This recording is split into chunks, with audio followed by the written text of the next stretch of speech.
दोस्तों, उस लड़के के सामने भी चुनौती थी, संकट था, लेकिन उसने सकारात्मक का साथ नहीं छोड़ा।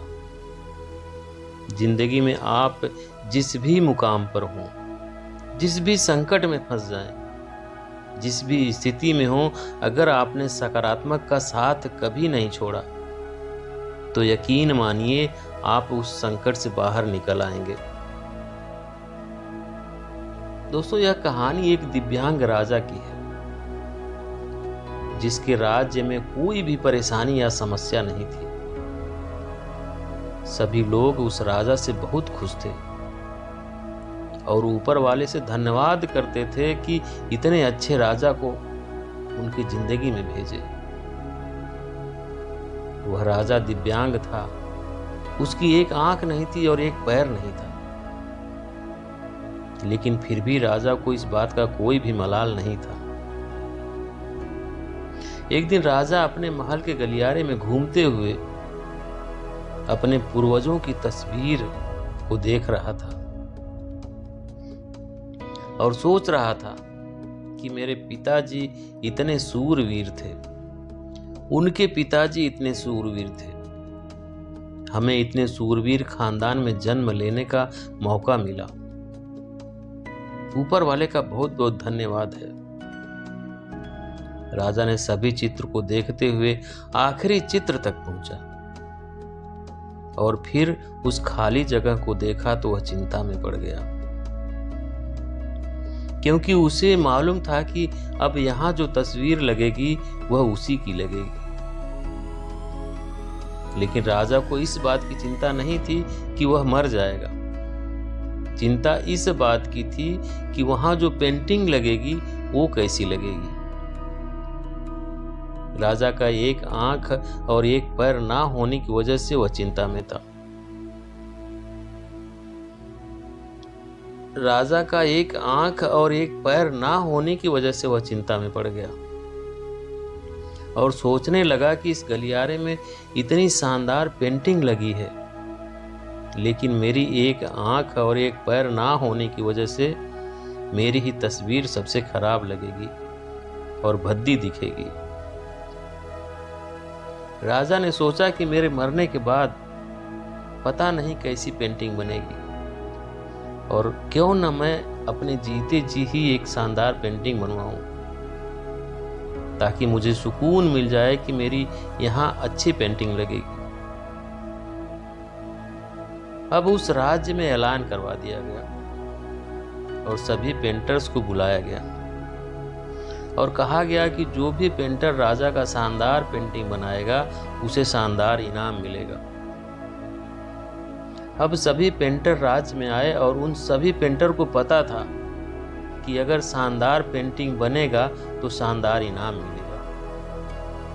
लेकिन जिस राजा का एक आंख नहीं है, एक पैर नहीं है, उसका शानदार पेंटिंग कैसे बनेगा?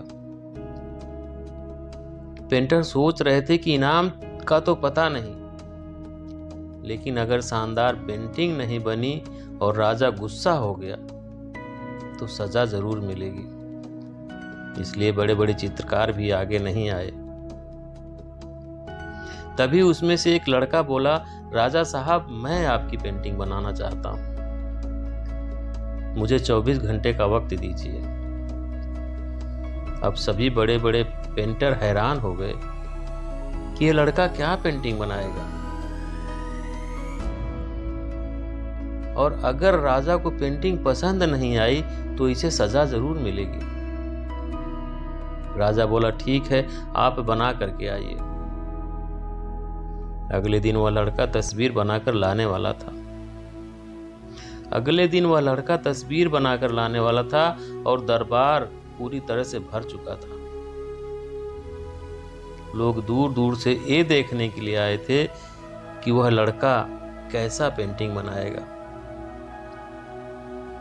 अब लड़का जब उस राजा की पेंटिंग बनाकर लाया तो लोग आश्चर्यचकित रह गए।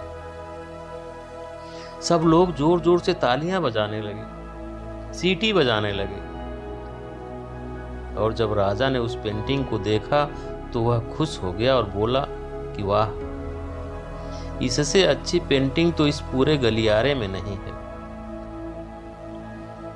राजा ने उस लड़के को बहुत सारा इनाम दिया। अब आप सोच रहे होंगे कि उस राजा की क्या पेंटिंग बनी होगी, जिसकी एक आंख नहीं है और एक पैर नहीं है। कैसा पेंटिंग बना होगा। उस तस्वीर में लड़के ने राजा को एक घोड़े पर सवार किया था। एक साइड से उस राजा का एक पैर दिखा रहा था और राजा तीरंदाजी करते हुए निशाना लगा रहा था। और निशाना लगाते वक्त एक आंख बंद हो जाती है और उस लड़के ने उस राजा की वही आंख बंद की थी जो राजा के पास नहीं थी। इस तरह से उस लड़के ने राजा को निशाना लगाते हुए घोड़े के ऊपर सवार दिखाया, जिससे एक आंख बंद और एक ही पैर दिखाया। और इतना शानदार पेंटिंग बनाया था कि वह अब तक की सबसे सर्वश्रेष्ठ पेंटिंग थी। उस लड़के के सामने भी चुनौती थी, संकट था, लेकिन उसने सकारात्मक का साथ नहीं छोड़ा। जिंदगी में आप जिस भी मुकाम पर हों, जिस भी संकट में फंस जाएं, जिस भी स्थिति में हों, अगर आपने सकारात्मक का साथ कभी नहीं छोड़ा तो यकीन मानिए आप उस संकट से बाहर निकल आएंगे। जिंदगी में उम्मीद का साथ मत छोड़िए, क्योंकि जिसने उम्मीद का साथ छोड़ दिया तो फिर जिंदगी उसका साथ छोड़ देती है। हर पल सकारात्मक रहिए, खुश रहिए, ऊपर वाले के आशीर्वाद के साथ और अपनों के प्यार के साथ, अपनी अच्छी और सच्ची मेहनत के साथ कर दिखाओ कुछ ऐसा कि दुनिया करनी चाहे आपके जैसा। तो यही थी आज की वीडियो दोस्तों। उम्मीद करता हूं कि वीडियो पसंद आएगी, और पसंद आए तो प्लीज़ वीडियो को लाइक करें, शेयर करें, कमेंट जरूर करें, और चैनल पे नए हैं तो चैनल को सब्सक्राइब करें, बेल आइकन प्रेस करें ताकि आने वाली सभी वीडियो का नोटिफिकेशन सबसे पहले आपको मिले। वीडियो देखने के लिए बहुत बहुत धन्यवाद।